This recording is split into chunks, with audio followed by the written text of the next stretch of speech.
బంగ్లాదేశ్ లో white ball పర్యటనను reschedule చేసినట్లు బీసీసీఐ ప్రకటించింది.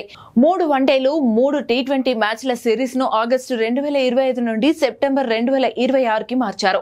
అంతర్జాతీయ క్రికెట్ నిబద్ధతలు 2 జట్ల షెడ్యూల్ సౌలభ్యాన్ని పరిగణలోకి తీసుకుని 2 బోర్డుల మధ్య చర్చల తర్వాత ఈ నిర్ణయం తీసుకోబడింది అని బీసీసీఐ ఒక ప్రకటనలో తెలిపింది. ఈ పర్యటనకు సంబంధించి సవరించిన తేదీలు, మ్యాచ్లను త్వరలోనే ప్రకటిస్తామని కూడా చెప్పుకొచ్చింది. షెడ్యూల్ ప్రకారం టీమిండియా ఆగస్టు నెలలో బంగ్లాదేశ్ తో 3 వన్డేలతో పాటు 3 టీ20 మ్యాచ్లు ఆడనుంది. బంగ్లాదేశ్ లో నెలకొన్న రాజకీయ అశాంతి కారణంగానే ఈ సిరీస్ వాయిదా పడినట్టు తెలుస్తోంది. భద్రతాపరమైన ఆందోళనల నేపథ్యంలో ఈ పర్యటనకు భారత కేంద్ర ప్రభుత్వం గ్రీన్ సిగ్నల్ ఇవ్వలేదు. దీంతో సిరీస్ ను ఇరు జట్ల బోర్డులు వాయిదా వేసినట్టు అధికారికంగా తెలిపారు.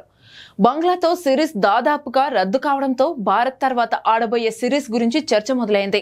ముఖ్యంగా వన్డే సిరీస్ పై అభిమానులు ఆసక్తి చూపిస్తున్నారు. దీనికి కారణం రోహిత్ కోహ్లీలే కారణమని ప్రత్యేకంగా చెప్పాల్సిన అవసరం లేదు. రోహిత్, కోహ్లీ ప్రస్తుతం వన్డేలు మాత్రమే ఆడుతున్నారు. వీరిద్దరూ ఒకేసారి టీ20 టెస్టులకు రిటైర్మెంట్ ప్రకటించారు. దీంతో వీరిద్దరిని ఫ్యాన్స్ ఎప్పుడెప్పుడు వన్డేల్లో చూడాలా అని ఎదురు చూస్తున్నారు. బంగ్లాదేశ్ సిరీస్ రద్దు కావడంతో టీమిండియా తదుపరి వన్డే సిరీస్ అక్టోబర్ 19 నుంచి ఆస్ట్రేలియాతో ప్రారంభమవుతుంది. అయితే 2020 తర్వాత ఇండియా తొలిసారి వైట్ బాల్ ఫార్మాట్ కోసం ఆస్ట్రేలియాలో పర్యటించనుంది.